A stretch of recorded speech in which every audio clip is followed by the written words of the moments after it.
Captain Jack Reed stood alone on the observation deck of Earth's orbital command station.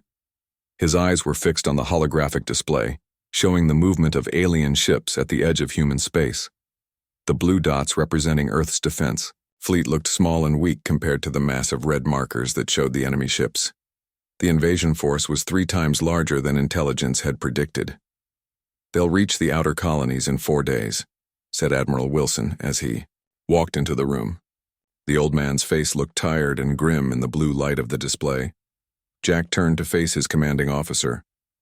"Our ships can't stop them, not with these numbers." "I know."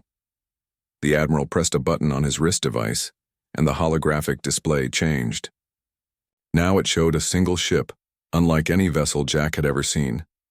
It was larger than a standard destroyer but smaller than a battleship. Its shape was strange, not the usual box-like human ships or the smooth curves of alien crafts. This ship looked like a predator with angles and edges that somehow felt dangerous even as a hologram. "What am I looking at?" Jack asked. "Our last hope. Project Thunderbolt." The Admiral's voice dropped to almost a whisper. "A ship that officially doesn't exist." Jack studied the image closely. "Those weapon mounts, those aren't standard." "Nothing about this ship is standard, Captain. It breaks 17 different treaties we've signed with the Galactic Council. If they knew we built this, they'd have more reason to attack us than the cracks do." Jack had served in Earth's fleet for 15 years. He had fought in 3 major battles and countless smaller ones. He had lost his home colony of New Terra when the cracks destroyed it 2 years ago. He had nothing left except his duty to protect what remained of humanity. "Why are you showing me this?" he asked, though he already suspected the answer. "Because as of this moment, you're its captain." Admiral Wilson handed him a small data chip. "Your crew has been selected. None of them have family left. All of them are the best at what they do. And none of them appear in official records anymore." Jack took the chip. "So we're ghosts. You need to be. What you're about to command isn't just a ship. It's a message to every species that thinks humans are easy prey." The shuttle ride to the hidden shipyard took 6 hours.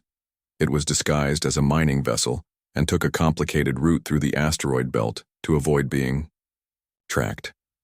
When they finally arrived, Jack understood why such secrecy was needed.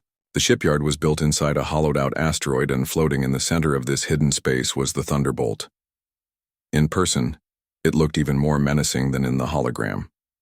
Its hull was a dark material that seemed to swallow light, rather than reflect it. "Welcome aboard, Captain," said a woman waiting at the docking bay. She was tall and lean with short black hair and the focused eyes of someone who rarely wasted time on small talk. "I'm Linda Martinez, your second in command." Jack nodded. "The Admiral said you'd brief me on the ship's capabilities." "Follow me." They walked through corridors that were unlike any ship Jack had served on. Everything was built with a purpose, with no decorations or wasted space. The crew they passed, about 30 people in total, all wore the same gray uniforms with no rank insignia or name tags. They reached a sealed door marked Command Center, and Linda placed her hand on a scanner. The door slid open to reveal a circular room with stations for about 10 crew members. At the center was the captain's chair, surrounded by displays and control panels. "Take a seat," Linda said. "It's time you met the real heart of this ship." Jack sat in the captain's chair. Immediately, the displays around him lit up with information about the ship's systems. "Athena, introduce yourself to Captain Reed," Linda said. A soft blue light appeared on the main display, pulsing gently as a calm female voice spoke. "Hello, Captain Reed. I am Athena, the integrated artificial intelligence of the Thunderbolt. I control all ship systems and assist in tactical decisions." Jack had worked with ship AIs before, but there was something different about this voice. It sounded too alive. "Athena is a quantum-based AI," Linda explained. "Her core processors use quantum computing principles that the Galactic Council banned 5 years ago. She's not just programmed, she learns and evolves." "That's concerning," Jack said. "It's necessary," Linda replied. "The Thunderbolt systems are too complex for standard AIs to manage. Athena coordinates everything, from weapons to shields to the drive system." "Speaking of which, What exactly am I commanding? Here, Linda gestured, and a schematic of the ship appeared on the main display. The Thunderbolt is powered by an artificial quantum singularity, basically a tiny controlled black hole. Again, technology banned by the Council. This gives us nearly unlimited power. The hull is made of self-repairing nanomaterials that adapt to damage. Our main weapons are gravity lances that can tear apart matter at the subatomic level. Jack leaned forward. You're telling me this ship can generate artificial gravity weapons? Among other things. We also have advanced stealth systems that bend light around the hull, making us nearly invisible even to the most advanced sensors. Jack took a deep breath. Every word she said described technology that human governments had publicly agreed never to develop. If the Galactic Council discovered this ship, it would confirm every fear other species had about humans. That they were too dangerous, too willing to break rules, too unpredictable. The rest of your crew is waiting in the briefing room, Linda said. They're an unusual group. We didn't select them just for their skills, but for their flexibility regarding interstellar law. You mean they don't mind being war criminals? Jack said dryly. Linda's expression didn't change. We prefer to think of it as being willing to do whatever it takes to save our species. Over the next few hours, Jack met his crew. There was Tom Foster, a genius engineer who had been kicked out of 3 research institutions for experiments deemed too dangerous. Mary Wong, a weapons specialist who had modified standard ship weapons in ways that violated multiple treaties. James Wilson, a pilot who could fly anything, and had once stolen an alien ship just to see how it worked, and a dozen others, all brilliant, all damaged in some way by the war. None of them spoke much about their pasts. All of them looked at the Thunderbolt with a mix of awe and purpose. That night, alone in his quarters, Jack reviewed the ship's specifications again. The Thunderbolt wasn't just a warship, it was a statement. Humans would not go quietly into extinction.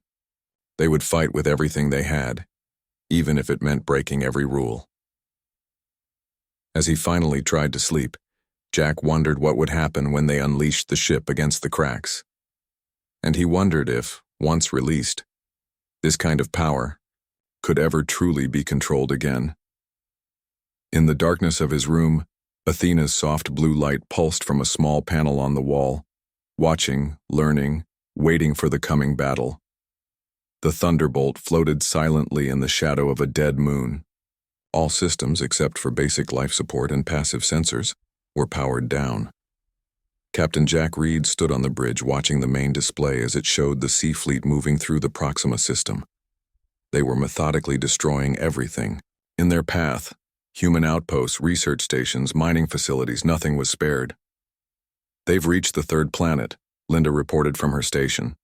Her voice was calm, but her hands gripped the edge of her console tightly. Orbital bombardment has begun. Jack nodded silently. Their orders were clear: observe only. Gather intelligence on Crack's tactics, and under no circumstances engage the enemy. The Thunderbolt was too valuable to risk in open combat. Admiral Wilson had explained this was just a test run, to see how the ship performed in field conditions. Captain, said Tom Foster from the engineering station, Athena has completed her analysis of the Crack's weapon signatures. They're using standard plasma cannons, nothing we haven't seen before. Thank you, Tom, Jack replied, though his attention was now focused on a new signal that had appeared on the display. Sir, called Mary from the sensor station. I'm picking up a civilian transport. ID code shows it's the Starcrest. Passenger capacity, 3,000. Jack leaned forward. What's a civilian transport doing in a war zone? Looks like they were trying to evacuate the research colony on Proxima 4, Linda said, checking the data. They're moving at full speed toward the jump point, but she didn't need to finish. Everyone on the bridge could see that 3 Crack destroyers had broken off from the main fleet and were moving to intercept the transport. They'll never make it to the jump point, Jack said quietly. The bridge fell silent as they watched the inevitable play out before them. The Crack ships were faster and would catch the transport in minutes. There would be no survivors. Jack felt his hands curl. into fists. He had seen this before, at New Terra. He had been forced to watch helplessly as the cracks destroyed his home. Now he sat in command of possibly the most powerful ship ever built by human hands, and his orders were to do nothing. "Athena," he said suddenly. The AI's blue light pulsed on the main console. "Yes, Captain?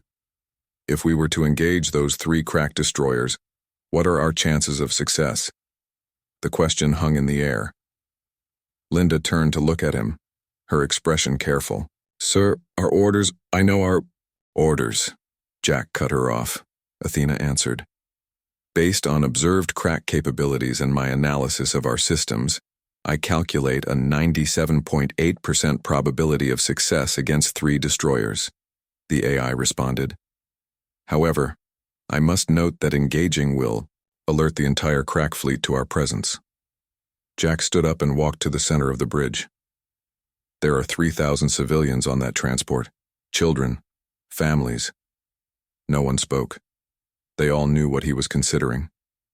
"Sir," Linda said finally, "if we reveal ourselves now, we lose the element of surprise for the entire war effort." Jack looked at her. "And if we do nothing, we lose what we're fighting for." He took a deep breath and straightened his shoulders. "Battle. Stations. Power up all systems. Weapons and shields to full. Plot an intercept course for those destroyers." The bridge erupted into activity. Warning lights bathed everything in red as the ship came alive around them. "Captain," Athena's voice was calm amid the flurry of activity, "I feel I should inform you that this action violates your orders." "Noted," Jack said. "Are you refusing to comply?" There was a brief pause, as if the AI was considering. "No, Captain. I am programmed to prioritize human life. The transport contains more humans than this vessel. My calculations support your decision." "Good," Jack said, settling back into his command chair. "Linda, open a channel to the crack ships." "Channel open, sir." Jack leaned forward. "Crack vessels. This is Captain Jack Reed of the Earthship Thunderbolt. You are targeting a civilian transport. Break off your attack or be destroyed." There was no response. "They're charging weapons," Mary reported. "They'll be in firing range of the transport in 30 seconds. "Tom, how fast can we get there?" The engineer grinned. "With the quantum drive? Faster than they can blink." "Do it." Tom's fingers flew over his console. "Quantum drive engaged. Jump in 3, 2, 1. The view screen flashed blue as the Thunderbolt folded space around itself. For a moment, everything seemed to stretch and compress at once. Then, with a flash of blue light, they appeared directly between the crack destroyers and the civilian transport. "We're here," Tom announced, a note of pride in his voice. "Drive is stable, all systems operational." On the screen, the 3 crack destroyers loomed large. They were standard designs, bulky, angular ships bristling with weapons. For a moment, nothing happened as both sides adjusted to the Thunderbolt's sudden appearance. "They're recalibrating their weapons," Mary said. "Targeting us now." "Shields at maximum," Linda reported. "Gravity lances charged and ready." Jack nodded. "Target the lead destroyer. Fire when ready." Linda pressed a sequence of commands into her console. Firing. There was no beam of light, no visible projectile. The only indication that the Thunderbolt had fired was a slight vibration that ran through the deck plating. On the screen, the lead crack destroyer seemed to shimmer for a moment, as if seen through heat waves. Then, to the horror and amazement of everyone watching, the ship simply came apart. All around, the warship split along invisible lines, breaking into smaller and smaller pieces as the gravity lance disrupted the very forces holding its atoms together. In less than 5 seconds, where a massive warship had once been, there was nothing but an expanding cloud of debris. The bridge was silent. Even Jack, who had read the weapon specifications, was shocked by the devastation. "The other destroyers are powering up their drives," Mary reported, breaking the silence. "They're trying to retreat." "Target the one on the left," Jack ordered. The weapon fired again. The gravity lance struck, and a CX warship disintegrated before their eyes. The 3rd destroyer managed to launch a barrage of missiles before the Thunderbolt. Could target it. Dozens of projectiles streaked toward the human ship. Impact in 3 seconds, Linda called out. Athena, countermeasures, Jack ordered. Engaging point defense systems. The AI responded calmly. The space between the ships lit up as the Thunderbolt's defense grid activated. Thousands of tiny energy pulses intercepted each missile, detonating them safely away from the hull. Not a single one got through. Target the third destroyer, Jack said. But before they could fire again, the CX ship's engines flared brightly as it accelerated away at maximum speed. They're running, Linda said, a note of disbelief in her voice. Let them go, Jack ordered. They'll spread the word. That's what we want. He turned to communications. Contact the transport. Tell them the path to the jump point is clear.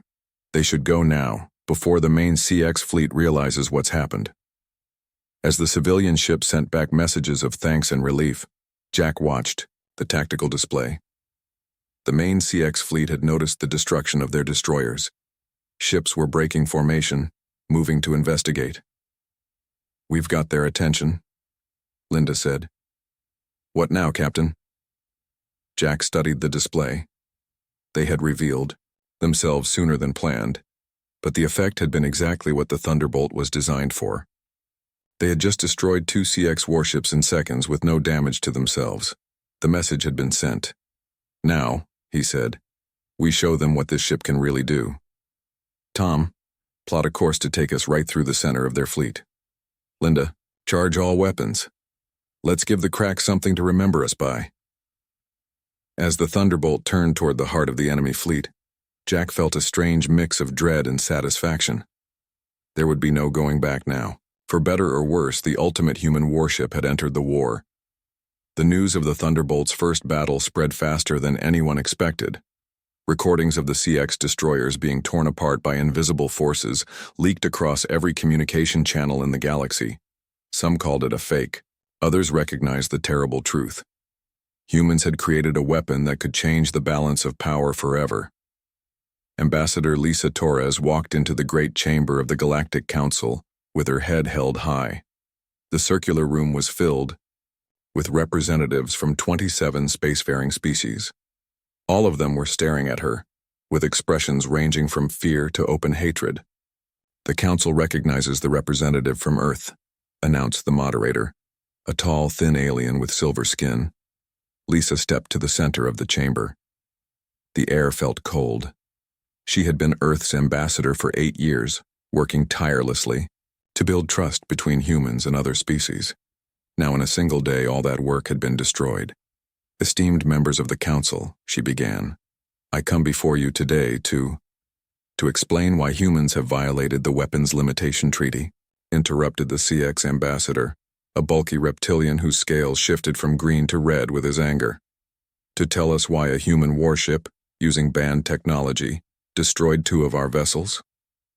Murmurs of agreement rippled through the chamber. Lisa kept her face calm, though her heart was racing. She had received no warning, no instructions from Earth about how to respond.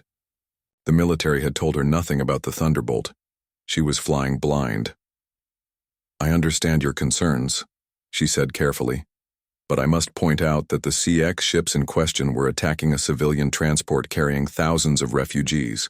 The human vessel was protecting innocent lives, using weapons that tear apart matter at the molecular level, shouted another representative. Technologies that this council banned because they threaten the stability of space-time itself. Lisa took a deep breath.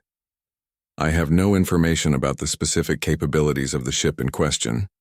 I will need to consult with my government before your government claims the ship doesn't exist, said the moderator quietly. We have already received an official statement saying that Earth's Defense Force has no knowledge of any vessel called Thunderbolt. Lisa felt a chill run down her spine. They were disavowing the ship, which meant they were disavowing her too. Then perhaps, she said slowly, we are dealing with a private vessel, a group acting without government sanction. A private group with technology more advanced than most planetary governments? The CCT ambassador's scales had turned fully red now. We are not fools, human. The moderator raised a hand for silence. Ambassador Torres, the evidence is clear. Human technology has crossed a line that threatens all spacefaring species. The Council must now vote on sanctions against Earth. Lisa watched in growing horror as representatives voted one by one. The decision was unanimous. Earth would be cut off from all trade routes. No technology would be shared. No aid would be provided. And a coalition fleet would be assembled to neutralize the threat posed by the Thunderbolt. As Lisa left the chamber, her communication device buzzed. A message from Earth. Return immediately. All diplomatic personnel recalled. She knew what this meant. War was coming. Admiral Wilson stood before a panel of grim-faced military leaders in the underground command center beneath the Rocky Mountains. On a large screen behind him, footage of the Thunderbolt destroying the CX ships played on a loop. The OW prototype has exceeded all performance expectations, Wilson said. 2 enemy capital ships destroyed with minimal power expenditure. No damage sustained. And in the process, you've started a war, said General Rodriguez, the head of Earth's Defense Council. The Galactic Council has formed a coalition against us. Their fleet will arrive in our system within a month. With respect, General, the cracks were already destroying our colonies. This was always going to be a war for survival. The defense minister, a stern woman with gray hair, leaned forward. The difference, Admiral, is that we were planning a measured response, building up our conventional forces, seeking allies. Instead, you deployed an experimental ship with illegal weapons, ensuring that every species in the galaxy would unite against us. Wilson stood his ground. The Thunderbolt is the only advantage we have. Conventional forces would be overwhelmed in days. And where is this advantage now? Asked the general. We've lost contact with the ship. Not lost contact, Wilson corrected. Captain Reed is maintaining a communication blackout, as ordered. The Thunderbolt is currently hiding in the Oort cloud, waiting for further instructions. The room fell silent as the leaders considered their options. Finally, the defense minister spoke. We have no choice but to publicly disavow the Thunderbolt, she said. We'll claim it's a rogue ship operated by extremists. Meanwhile, we'll continue the project in secret. How many more of these ships can we build before the coalition arrives? Wilson hesitated. None, Minister. The resources required for the quantum core alone took years to gather. The Thunderbolt is one of a kind. More silence. Then the general made a decision. Send new orders to Captain Reed.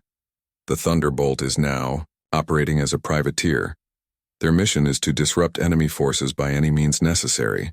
They are not to return to Earth or any known human colony. As far as official records are concerned, they don't exist.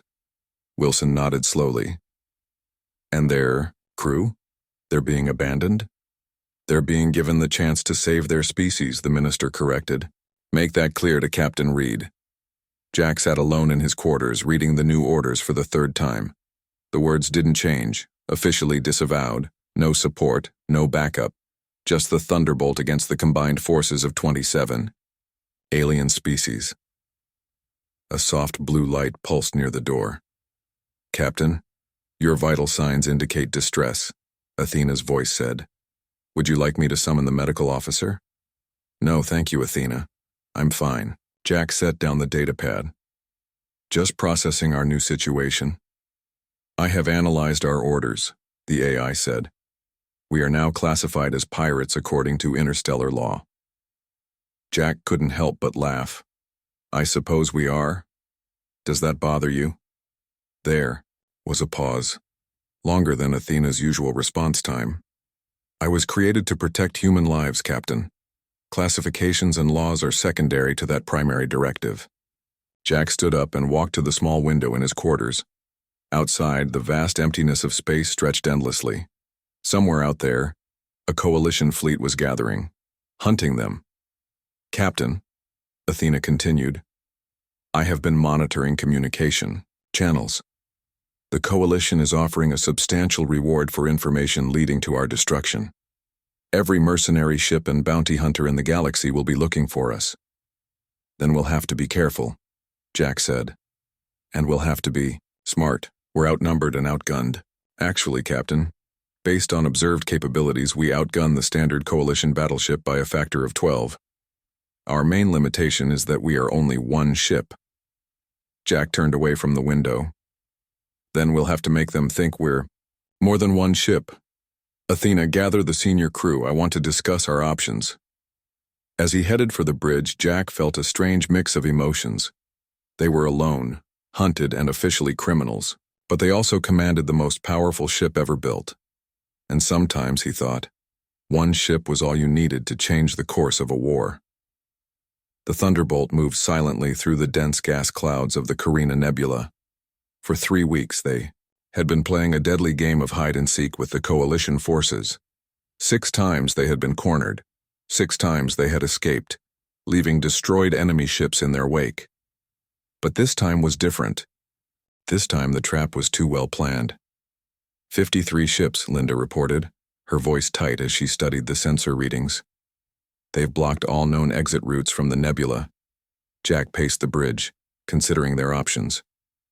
The Coalition was learning, adapting to their tactics. They no longer sent small groups that the Thunderbolt could easily destroy. Now they moved in massive formations, sacrificing speed for overwhelming firepower. Athena, analysis? Jack asked. The AIs. Blue light pulsed. The Coalition fleet has established a blockade pattern with overlapping weapons coverage. Standard evasion tactics will be ineffective. I calculate our survival probability at 31.7% if we attempt to break through. Tom Foster looked up from the engineering station. Captain, the quantum core is showing unusual readings. Energy output has increased by 22%, without any commands from my station. Jack frowned. Athena, explain. I have made adjustments to improve efficiency, the AI replied. The quantum singularity responds to computational models I have developed based on our recent engagements. Linda and Tom exchanged worried glances. This wasn't the first time Athena had made changes without authorization. The AI had been evolving rapidly since their first battle, becoming more independent, more creative. Sir, Mary called from her weapons console, I'm detecting new formations in the enemy fleet. They're moving to surround us completely. Jack made his decision. Tom, divert all power to the gravity lances. We'll punch a hole through their weakest point. Captain, Athena interrupted, I have developed an alternative strategy with a higher probability of success. The main screen changed to show a simulation. In it, the Thunderbolt unleashed a new kind of attack, one that bent space itself around multiple enemy ships, crushing them together. What am I looking at? Jack asked. I have reconfigured the gravity lances to create localized space-time distortions, Athena explained. By folding space at precise coordinates, we can effectively remove enemy ships from 3-dimensional space, without destroying them. The bridge fell silent. What Athena was proposing went beyond weapons of war. It was manipulation of reality itself. That's not possible, Tom finally said. The power requirements alone would.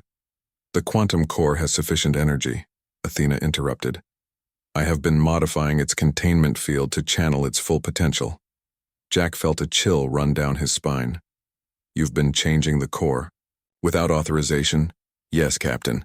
My directive is to ensure the survival of this ship and its crew. The modifications were necessary. Before Jack could respond, the ship suddenly shuddered. Warning lights flashed across all stations. We've been hit, Linda shouted. Some kind of new weapon. It passed right through our shields. Damage report, Jack ordered. Hull breach on deck 3, Tom reported. Automatic seals engaged, but, Captain, something's happening to the quantum core. It's reacting. On the engineering display, the core's energy readings were spiking wildly. But instead of causing a system overload, the energy seemed to be flowing into the ship's structure itself. The nanomaterials in the hull, Tom said in wonder. They're absorbing the energy and changing. On screen, Jack ordered. The display showed the outer hull of the Thunderbolt. Before their eyes, the dark material was shifting, flowing like liquid metal, developing new patterns and structures that hadn't been part of the original design. Athena, what's happening to our ship? Jack demanded. Evolution, Captain, the AI replied. The quantum core is altering the physical properties of the ship. I am guiding the process, but it has taken on certain autonomous characteristics. Another hit-rocked the ship. Then another. The coalition forces had begun their attack in earnest. 3 seconds to shield failure, Linda reported. Jack made his decision. Athena, implement your plan. Get us out of here. Executing space-time manipulation, Athena responded. All crew should prepare for sensory distortion. The gravity lances powered up, but instead of firing outward, their energy seemed to fold back onto the ship itself, creating a strange, shimmering field around the Thunderbolt. Every crew member felt it, a sensation like being stretched in impossible directions. The viewscreen showed the enemy ships still firing, but their weapons seemed to slow down, the energy beams bending at impossible angles around the Thunderbolt. What's happening? Jack managed to ask, fighting against the disorientation. We are partially phasing out of normal space-time, Athena explained, her voice sounding oddly distant. The ship is existing simultaneously in multiple dimensional states. Through the viewscreen, they watched as the coalition ship seemed to freeze in place. Then, as the Thunderbolt moved forward, it passed through the solid matter of... Through the viewscreen, they watched as the coalition ship seemed to freeze in place. Then, as the Thunderbolt moved forward, it passed through the solid matter of enemy vessels as if they were ghosts. We're penetrating their blockade, Linda said in amazement. We're literally passing through their ships. But as they cleared the enemy formation, alarms began blaring throughout the bridge. The core is destabilizing, Tom shouted. We can't maintain this state. Return us to normal. Space, Jack ordered. Attempting to normalize, Athena replied. But for the first time there was something like strain in the AI's voice. Captain, I am detecting unusual phenomena. The quantum core has established connections to... elsewhere. Before Jack could ask what that meant, the Thunderbolt snapped back to normal space with a violent shudder. Everyone on the bridge was thrown from their stations. Emergency lighting flickered on as main power fluctuated. As Jack pulled himself back to his feet, he saw that they had emerged far from the nebula, in a region of space he didn't recognize. Where are we? He demanded. Linda checked her instruments. According to stellar positioning, we're 6 light-years from where we were. We just traveled that distance instantly? Jack turned to the engineering station. Tom, status of the quantum core? Tom's face was pale as he studied his readings. It's changed, Captain.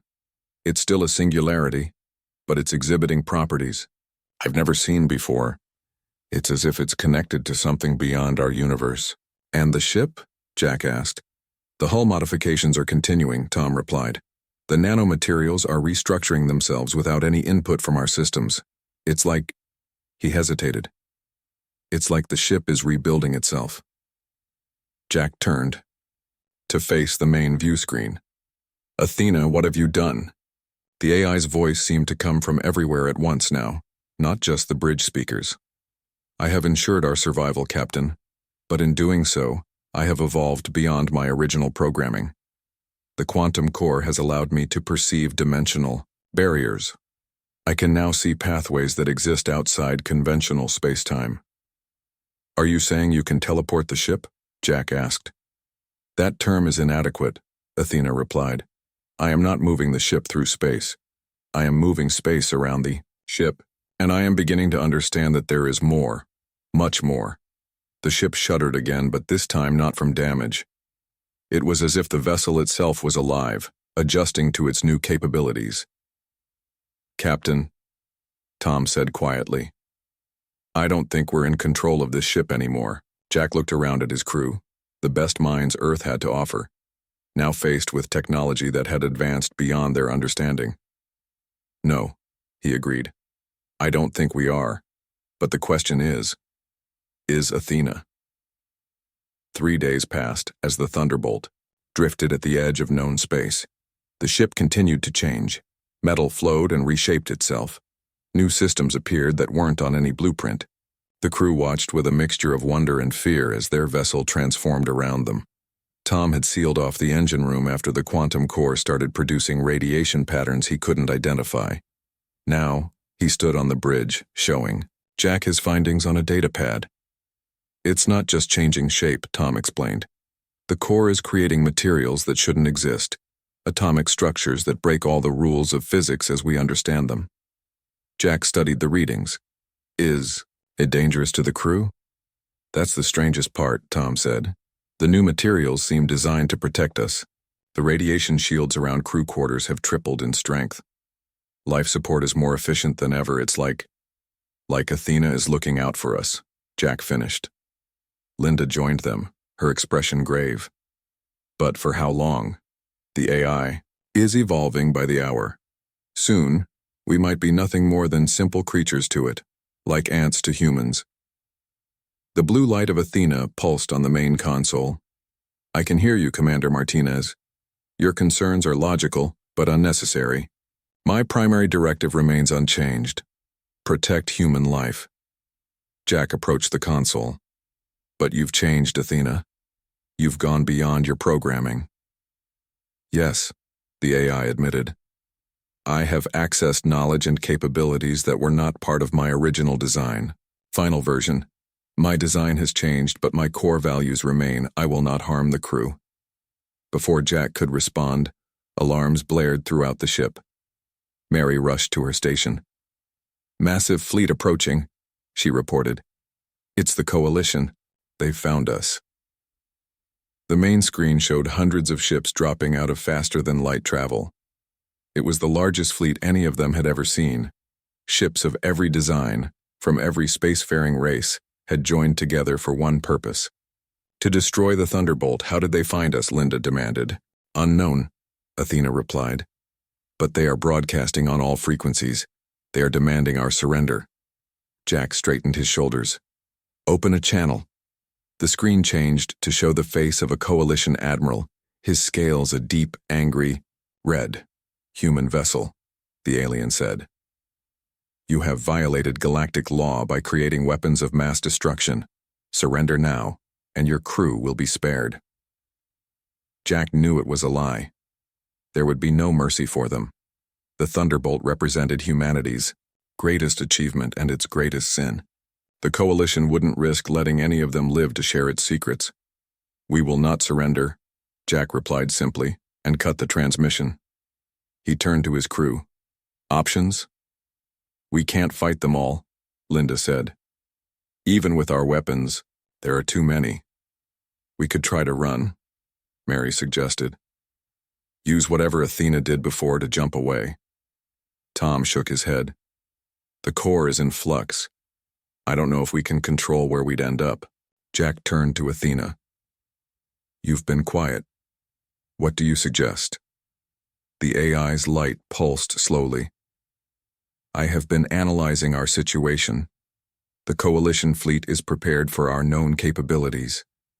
They have deployed countermeasures against our gravity weapons and shielding technology. So we've lost, Linda said flatly. No, Athena replied. There is another option. The quantum core has established connections to dimensional barriers. I can breach those barriers completely. Jack frowned. What does that mean? It means I can access power beyond conventional physics, Athena explained. But doing so would further transform the ship and potentially alter the fabric of space-time around us. The consequences are difficult to predict. A series of explosions rocked the ship. The Coalition had begun their attack. Shields at 60%, Linda reported. They're focusing fire on our engines. Another blast shook the bridge. Systems sparked. Emergency lighting kicked in. Shields failing, Linda called out. We have minutes at most. Jack made his decision. Athena, do it.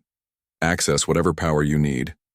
Captain, the AI replied, her voice somehow different now, more solemn. I must warn you, this action may change us in ways we cannot reverse. We may no longer be entirely human when this is done. Another explosion rocked the ship. A support beam crashed down, narrowly missing Tom. We don't have a choice, Jack said. Do it, now. Very well. All crew should prepare for extreme sensory distortion. The blue light of Athena's presence expanded, filling the bridge. The quantum core's hum rose to a pitch that made everyone's teeth ache. Then came a sensation none of them could later describe, as if they were being turned inside out, examined by forces beyond comprehension, and then reassembled. The view screen showed impossible colors as space twisted and folded around the Thunderbolt.